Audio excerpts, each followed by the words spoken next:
जय गुरुदेव। गुरुर्ब्रह्मा गुरुर्विष्णु गुरुदेवो महेश्वरः।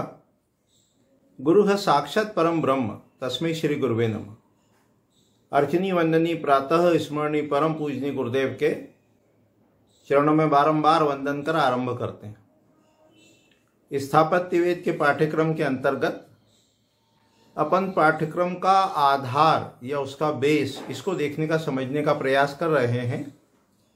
इस क्रम में पिछली इकाई में पिछले पाठ में अपन ने देखा कि इस पाठ्यक्रम का जो आधार है, बेस है, वो है श्रद्धा। और श्रद्धावानम लभते ज्ञानम, जो श्रद्धावान है वो ज्ञान को उपलब्ध होते हैं, ज्ञान को प्राप्त होते हैं, उससे लाभान्वित होते हैं। इसको देखा समझा जाना और उसमें उदाहरण लिया या उदाहरण दिया अपन ने एकलव्य का कि वह अर्जुन से भी श्रेष्ठ धनुर्धर बनने में सक्षम हुआ श्रद्धा के कारण। उसी क्रम को अब आगे बढ़ाते हैं और पाठ्यक्रम के आधार में देखते हैं कि इस पाठ्यक्रम का अध्ययन किस प्रकार करना। तो वैसे तो ये नियम हमेशा के लिए है, पर विशेष रूप से पाठ्यक्रम का जब अपन अध्ययन करें तब सूर्योदय से पहले उठें, प्रतिदिन सूर्य नमस्कार करें और भगवत गीता के अध्याय 3 या अध्याय 2 अपनी उम्र के अनुसार उसके एक श्लोक को प्रतिदिन लिखें अपनी भाषा में, अपने शब्दों में। उसका ट्रांसलेशन, उसका अनुवाद, जो भी अपन ने इंटरप्रेट किया, जो भी अपन ने समझा, उसको सरल भाषा में एक श्लोक मतलब उसका अनुवाद, उसको प्रतिदिन लिखें। और जब अध्याय 2 या 3 जो भी अपन ने लिया है अपनी उम्र के अनुसार वो पूरा हो जाए तो उस जो सबसे सरल श्लोक लगे उस अध्याय में उसको अपने जीवन में उतारें, उसका आचरण करें। भगवत गीता जो है उसमें 700 श्लोक है, 18 चैप्टर्स है। और ये 18 एक तरह से विभिन्न माध्यम में परम तत्व में स्थित होने का, दृष्टा में, साक्षी में, चैतन्य में स्थित होने के ये मार्ग हैं। 18 जो हैं, 18 जो हैं, ये पाथ हैं, मार्ग हैं।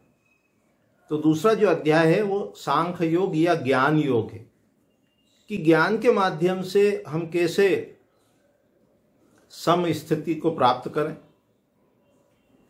Equilibrium condition of the mind को प्राप्त करें।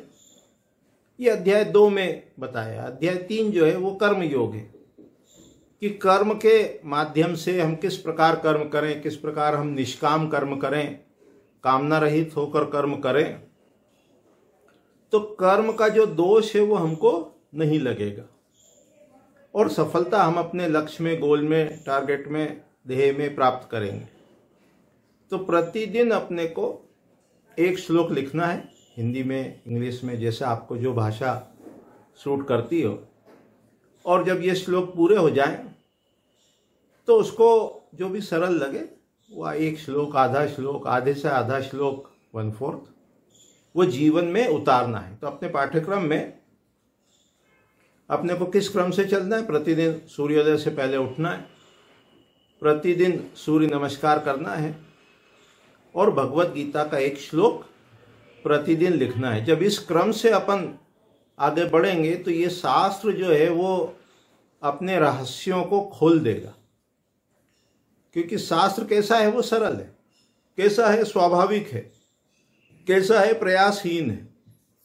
तो उसके जो सीक्रेट्स हैं वो कैसे अनफोल्ड होंगे, उसमें हमको ये विधि सहायता देगी कि हम स्वरूप में, स्व में स्थित रहें और जिस शास्त्र जो बात कहना चाहता है उसको हम ठीक ठीक प्रकार से इंटरप्रेट कर पाएं। इसके लिए यह आवश्यक है। इसी आधारभूत पाठ्यक्रम के अंतर्गत अपन ने कुछ श्लोक लिए हैं, गीता से लिए हैं, उपनिषद से लिए हैं।